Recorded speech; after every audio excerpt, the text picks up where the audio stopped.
Pensionerlar, bu qog'ozga imzo chekmang. Avval nima yozilganini oxirigacha tushunib oling. Bugungi ma'lumot juda muhim. Chunki gap oddiy ariza yoki tanish bilish iltimosi haqida emas. Sizning pensiyangiz, nafaqangiz, bank kartangiz, uy-joyingiz yoki qarzdorlik majburiyatingiz haqida ketishi mumkin. Men bu mavzuni mutaxassis sifatida oddiy tilda tushuntirib beraman. Qaysi qog'oz xavfli, qaysi holatda imzo qo'yish mumkin, qaysi holatda darhol to'xtash kerak. Hozirning o'zida kanalga obuna bo'ling, videoga like bosing. Chunki bu ogohlantirishni ko'proq pensionerlar ko'rsa, shuncha odam o'z pulini va huquqini saqlab qoladi. Oldin ko'p ishlar oddiyroq edi. Pensioner pensiyasini pochta orqali olardi. Mahalla yoki bank xodimi kelib tushuntirardi. Ariza bo'lsa ham odatda bitta masala uchun yozilardi. Masalan, pensiyani plastik kartaga o'tkazish, manzilni o'zgartirish, yo'qolgan kartani qayta chiqarish yoki davolanish uchun ma'lumotnoma olish. Odamlar ham ko'pincha qog'ozni o'qimasdan imzo qo'yib yuborardi. Chunki ishonch kuchli edi. Bu davlat ishi zarar bo'lmasa kerak deb o'ylashardi.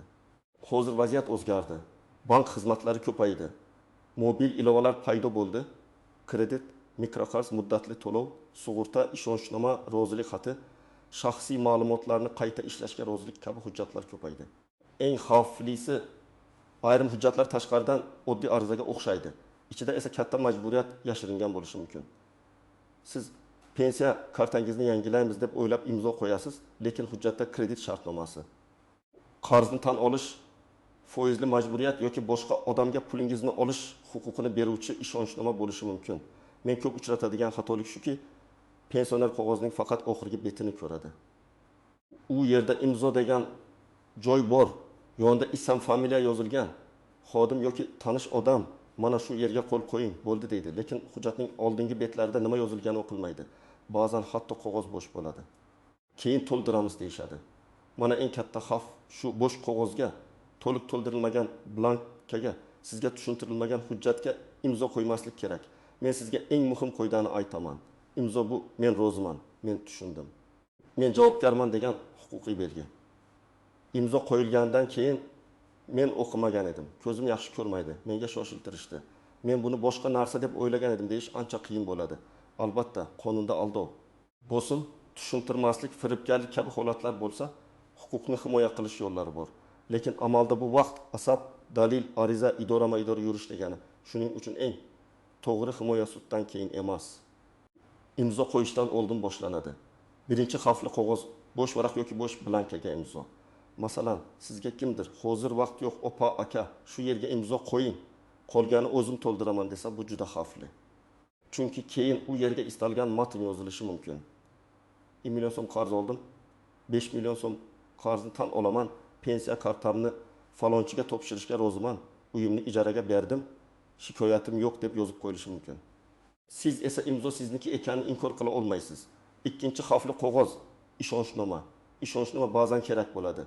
Masalan, pensioner yura olmasa, farzandi yoki ishonchli qarindosh pensiyasini olish, bankdagi ishini qilish, hujjat topshirish uchun vakil bo'lishi mumkin. Lekin ishonchnomada aniq chegaralar bo'lishi shart. Faqat pensiya kartasini olish uchun, faqat bankdan ma'lumotnoma olish uchun, faqat bir martalik ariza topshirish uchun deb yozilishi boshqa. Barcha mol-mulkimni boshqarish, sotish, pul olish, shartnoma tuzish huquqini beraman degan boshqa. Men pensionerlarga doim aytaman. Ishonchnomada qaysi huquq berilayotgani, qaysi muddatga berilayotgani, qaysi tashkilotda ishlatilishi aniq yozilgan bo'lsin. Uchinchi xavfli qog'oz kredit yoki mikroqarz shartnomasi. Ayrim hollarda pensioner kredit olayotganini biladi, lekin foizini, jarimasini, muddatini, umumiy qaytariladigan summani bilmaydi. Masalan, siz 3 million so'm olaman deb o'ylaysiz, lekin hujjat bo'yicha 2 oy davomida har oy 4 ming so'mdan to'lashingiz kerak bo'ladi.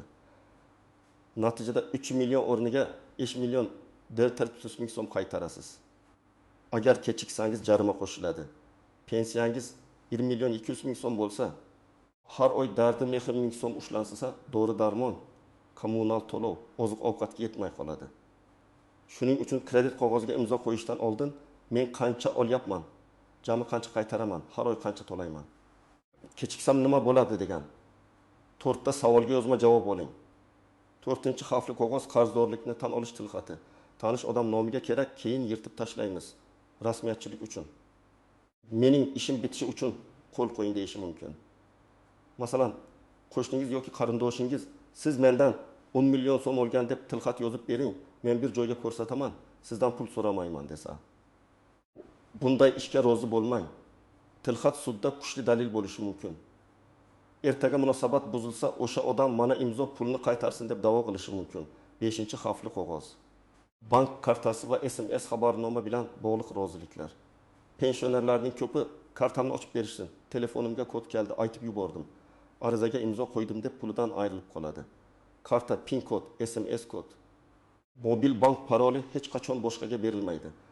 Agar qog'ozda mijoz masofaviy bank xizmatidan foydalanishga rozilik beradi deb yozilgan bo'lsa, bu mobil ilova, internet bank, onlayn operatsiyalar ochilishi mumkin degani.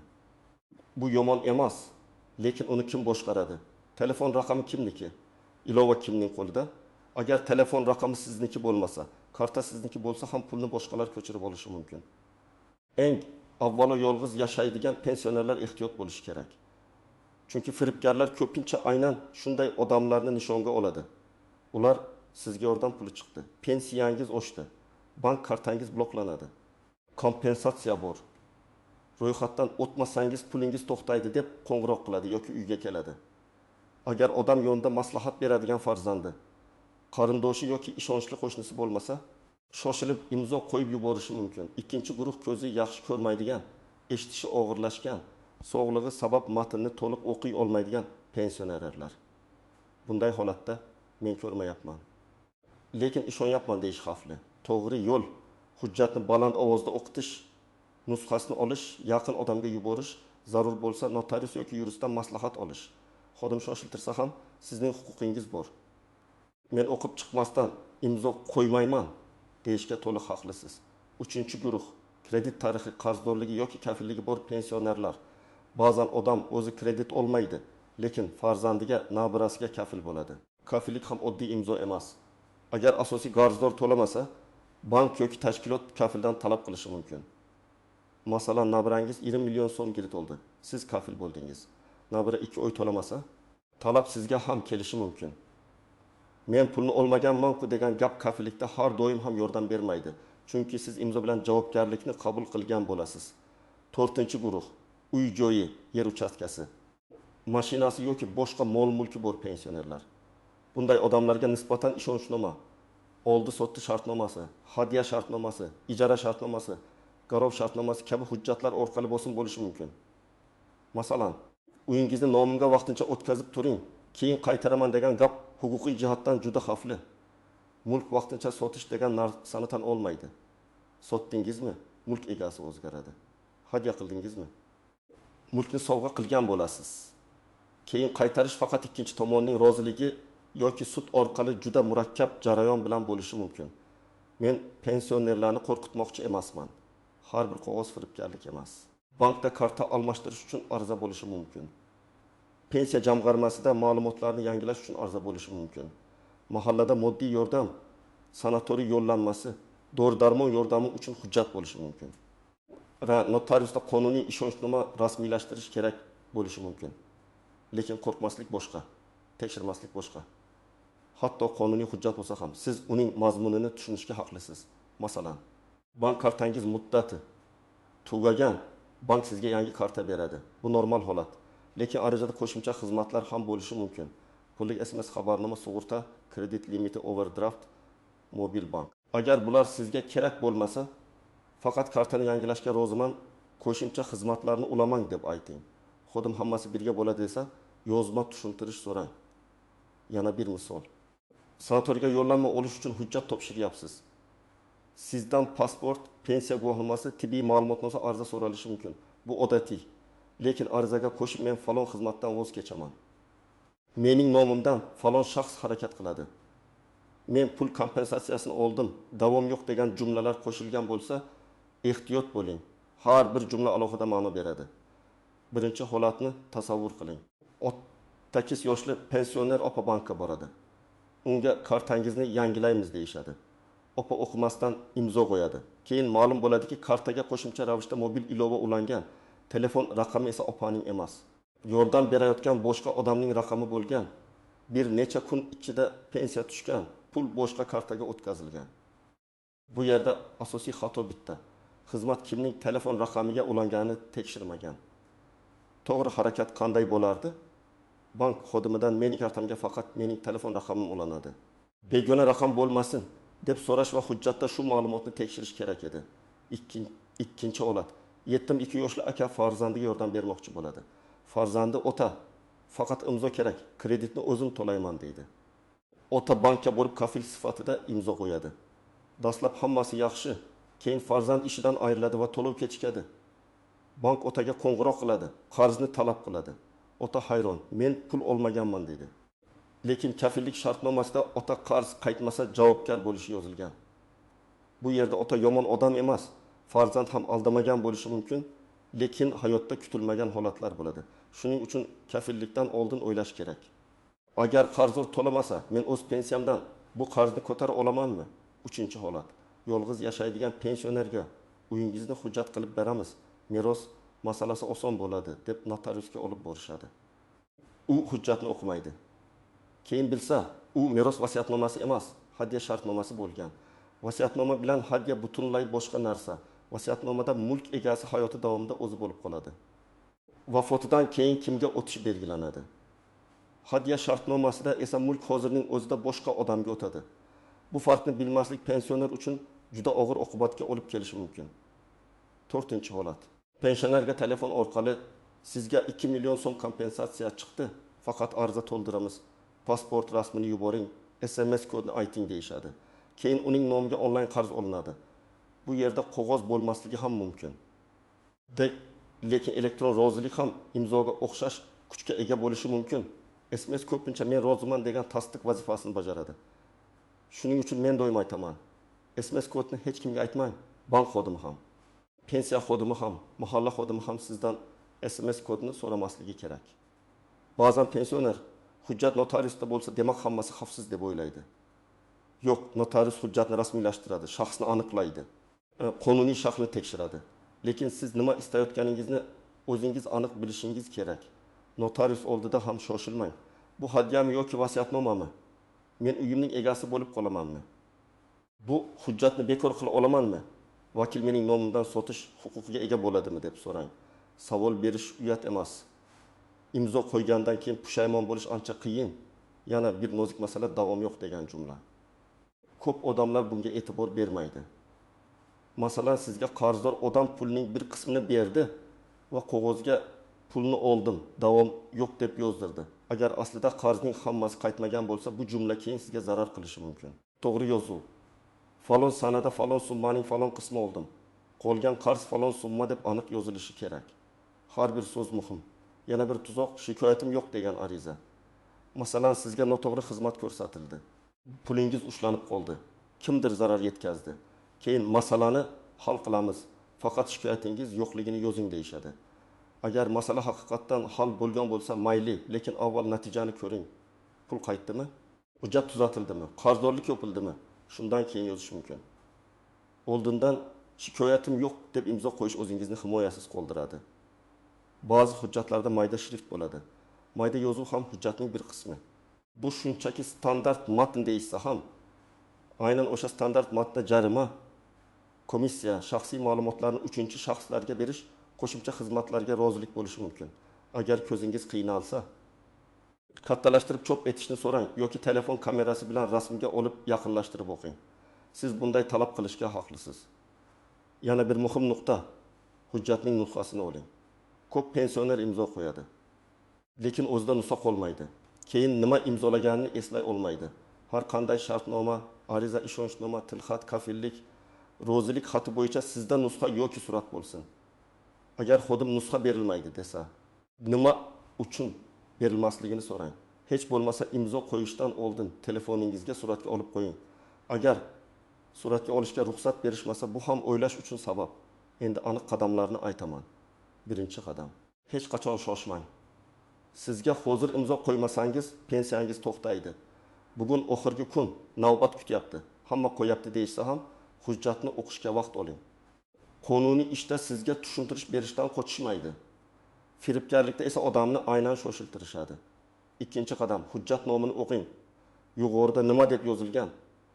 Ariza shartnoma, kafillik shartnomasi, qarz shartnomasi, ishonchnoma, hadya shartnomasi, oldi sotdi shartnomasi, rozilik xati, dalolatnoma, tilxat. Nomining o'zi ko'p narsani bildiradi. Agar siz karta almashtirishga kelgan bo'lsangiz, lekin hujjatda kredit shartnomasi yoki kafillik deb yozilgan bo'lsa, darhol to'xtang. Uchinchi qadam, pul va muddat yozilgan joylarni alohida tekshiring. Summa qancha? Foiz bormi? Komissiya bormi? Jarima bormi? To'lov sanasi qachon? Umumiy qaytariladigan summa qancha? Agar 2 million so'm olsangiz, jami 2 million 400 ming qaytarasizmi yoki 4 millionmi? Bu farq sizning oylik hayotingizga ta'sir qiladi. To'rtinchi qadam, shaxsiy ma'lumotlarni tekshiring. Pasport raqamingiz, joy shashir, manzil, telefon raqami, karta raqami to'g'ri yozilganmi? Ayniqsa telefon raqami muhim. Bank va elektron xizmatlarda telefon raqami kalit vazifasini bajaradi. Begona telefon raqami yozilsa, sizning pulingiz ustidan nazorat boshqaga o'tishi mumkin. 5-qadam, bo'sh joylarni chizib qo'ying. Agar hujjatda bo'sh qatorlar qolgan bo'lsa, keyin matn qo'shilmasligi uchun ular ustidan chiziq tortilishi kerak. Tilxat yozsangiz, summa raqam bilan ham harf bilan ham yozilsin. Masalan, 5 million so'm, ya'ni 5 million so'm. Sana joy. Tomonlarning ism, familiyasi to'liq bo'lsin. 6-qadam, ishonchli odam bilan maslahat qiling. Bu farzand, aka-uka, mahalladagi huquqiy bilimli odam, advokat, notarius yoki davlat xizmatlari markazi xodimi bo'lishi mumkin. Lekin maslahat berayotgan odamning o'zi manfaatdor bo'lsa, ehtiyot bo'ling. Masalan, uy sizdan kimga o'tish kerak bo'lsa, aynan o'sha odamning tushuntirishiga to'liq tayanmang. Mustaqil 3-odamdan so'rang. 7-qadam. Davlat tashkiloti, bank yoki notariusga o'zingiz rasmiy kanal orqali murojaat qiling. Sizga telefon qilgan raqamga qayta ishonmang. Bank kartangiz bo'yicha savol bo'lsa, kartaning orqasidagi rasmiy raqamga qo'ng'iroq qiling yoki bank filialiga boring. Pensiya bo'yicha savol bo'lsa, pensiya jamg'armasining hududiy bo'limiga yoki rasmiy xizmatlariga murojaat qiling. Hujjat bo'yicha shubha bo'lsa, davlat xizmatlari markazi yoki notarial idoradan tushuntirish oling. 8-qadam. Agar allaqachon imzo qo'ygan bo'lsangiz, vaqtni yo'qotmang. Darhol hujjat nusxasini oling. Qaysi tashkilotda imzo qo'yganingizni aniqlang. Yozma ariza bilan murojaat qiling. Agar bank krediti bo'lsa, bank bo'yicha shartnoma nusxasini, hisob-kitob jadvalini, qaysi raqamlar ulanganini so'rang. Agar firibgarlik bo'lsa, ichki ishlar organlariga ariza yozing. Agar notarial hujjat bo'lsa, notariusdan nusxa va reyestr ma'lumotlarini oling. Agar mol-mulk masalasi bo'lsa, kadastr hujjatlarini tekshiring. Arizada nima yozish kerak? Oddiy tilda yozing. Men falon kuni, falon joyda hujjatga imzo qo'ydim. Hujjat mazmuni menga to'liq tushuntirilmagan. Hujjat nusxasini berishingizni. Mening nomimdan qanday majburiyatlar rasmiylashtirilganini yozma ravishda ma'lum qilishingizni so'rayman. Agar pul yechilgan bo'lsa, falon sanada hisobimdan falon summa yechilgan. Ushbu operatsiya bo'yicha asos hujjatlarni va qaysi qurilma yoki kanal orqali amalga oshirilganini berishingizni so'rayman. Yozma ariza topshirsangiz, kirim raqamini oling yoki nusxangizga qabul qilingan sana va imzo qo'ydiring. 9-qadam, yaqinlaringiz bilan oldindan kelishib oling. Masalan, men hech qanday kreditga kafil bo'lmayman. Uy bo'yicha hujjatni faqat hamma farzandlarim bilan maslahatlashib qilaman. SMS kodni hech kimga aytmayman. Bank hujjatini uyga olib kelib o'qib chiqaman degan ichki qoidalar bo'lsin. Bu qoidalar odamni xafa qilish uchun emas, o'zingizni himoya qilish uchun. 10-qadam. Har oy pensiya tushganini va yechilgan pullarni tekshirib boring. Bankdan SMS xabarnoma yoki rasmiy ilova orqali nazorat qilish mumkin, lekin ilova faqat o'zingizning telefoningizda bo'lsin. Agar texnikani yaxshi bilmasangiz, ishonchli farzandingiz yordam bersin, lekin parol va kodlarni hamma joyga yozib qo'ymang. Har qanday noma'lum yechim, ushlanma, kredit to'lovi ko'rinsa, bir oy kutmang, darhol aniqlang. Men bugun sizga bitta asosiy fikrni yetkazmoqchiman. Pensioner uchun eng xavfli qog'oz bu nomi tushunilmagan, oxirigacha o'qilmagan, bo'sh joylari bor, nusxasi berilmagan va shoshiltirib imzo qo'ydirilayotgan qog'ozdir. Imzo qo'yishdan oldin to'xtang, o'qing, so'rang, maslahat qiling, nusxa oling. Ayniqsa kredit kafillik, ishonchnoma, hadya, oldi sotdi, qarzni tan olish, davom yo'q va bank xizmatlariga rozilik kabi hujjatlarda 2 barobar ehtiyot bo'ling. Agar siz yoki yaqinlaringiz shunday holatga duch kelgan bo'lsa, izohlarda yozing. Qaysi qog'ozga imzo qo'yish so'raldi? Qanday muammo bo'ldi? Qanday yechim topdingiz? Sizning tajribangiz boshqa pensionerni katta xatodan saqlab qolishi mumkin. Videoga like bosing, kanalga obuna bo'ling va bu videoni ota-onangizga, buvingizga, bobongizga, qo'shningizga yuboring. Bitta ogohlantirish ba'zan bir oylik pensiyani, ba'zan esa butun umr yig'ilgan mulkni saqlab qoladi.